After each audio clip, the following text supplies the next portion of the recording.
paying O&L to manage security. So on top of however bad it, with only 3, you're still 5% to O&L to manage the contract.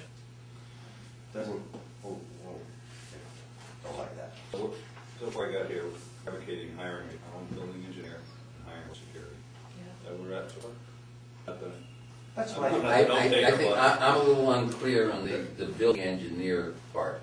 If it's long range, or you want to look at someone now, or get the criteria of what. I think what the board has to decide is you got until June to put something together that works. I think that's, we need to act relatively quickly in that, what do you expect from a building engineer? Okay. We just want criteria. Well, I think if you can present to the board, we'll get it to the board, so you can read before that meeting, a building engineer, I think the board may say, you know what?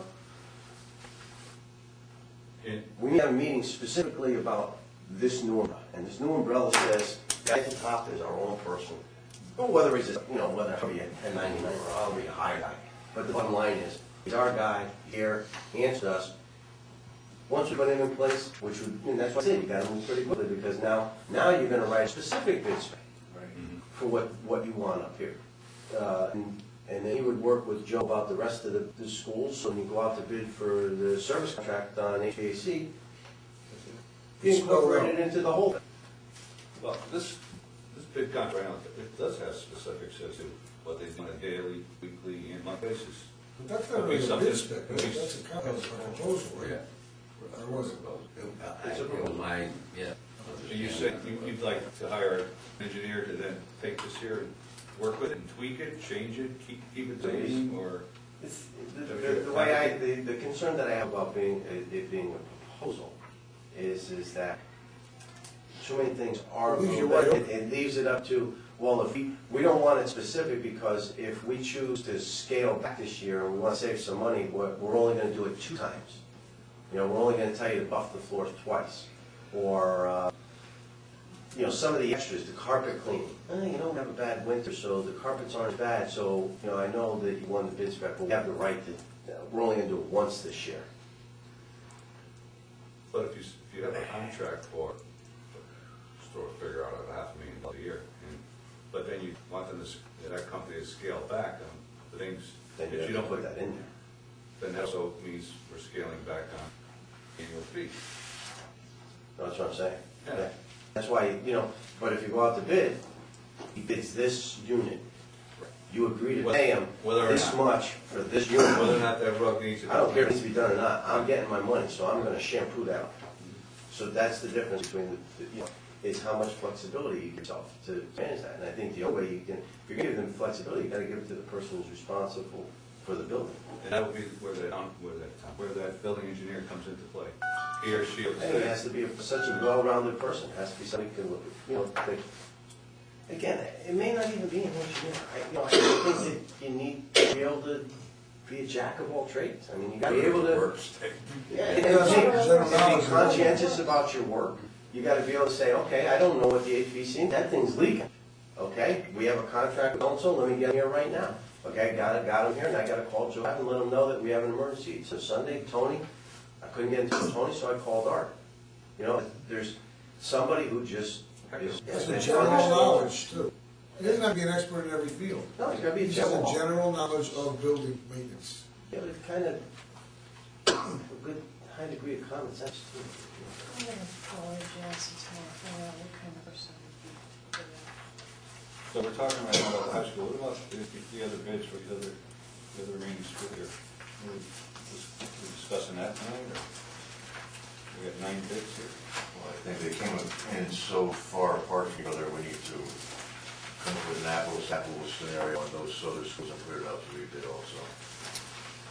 And just look at what numbers are. I'd like some references on any new companies. I want to know if they have the experience they have. I think I'd it's like to just know that more about them. you have one vendor that here that's his price is mid-range, or ballpark with some of the guys who we took a contract away for lack of performance, where we documented he wasn't showing up at nights. When they told us they was there, we checked security, that nobody ever told me. But how does somebody? I don't understand. How do you get a bid of $235,000? on one school, and then a bid of 318. You know, something's not clear when you get such a vast, I mean, these guys are all the same business. They're bidding on contracts all the time. I don't know how you get such a wide range. I know that Janet King, to me, is more smaller office type of thing, so they may not be in the ballpark, so, but even still, you got guys 348, 235. Yeah, and I'd like to say it's because of the clientele that they have, but knowing what ORL's clientele, I'd rather a workforce been here, I have to reserve that. You have to remember, I mean, what do we have at night here? they're not their people. That's it. No, they sub that out. So, Probably what, minimum wage, right? oh yeah. More or less, Yeah. with no fringe. I'll bet you they have somebody here looking at them. They have he's a nice supervisor, but he leaves as everyone else does. I understand that, but he still has a Foreman. crew chief or something. That's Yeah, responsible there for we the go. crew. If somebody calls in sick and doesn't show up, he's gotta get a replacement, you know what I mean, or something. But, I mean, you know, I've talked to Vanessa where she's coming here at nights, he's found 2 or 3 of them, just huddled together, throwing the grease. I know they're paid peanuts, but that's not the point. The point is, you know, they did the job, supposed to do the job. So at the bottom of even in my business, you know, I never ask a salesman how he gets the job done if it's done. I got no complaints. Hey, you can do 8 hours worth of work, 6, and I'm happy with the job. God bless you.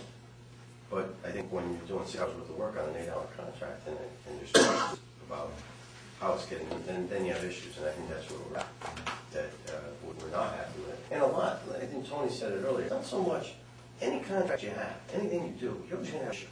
It's just the nature of business. You're gonna have issues. It's how they're dealt with and how they're resolved. And I think that's the problem that we're running into with O&M, that we're not happy with how they're resolved, or the fact that they're even, it just seems like every response is, why it's not my fault. We sent flag up many times, in the last 6 months or so. Yeah, they can never say they want that.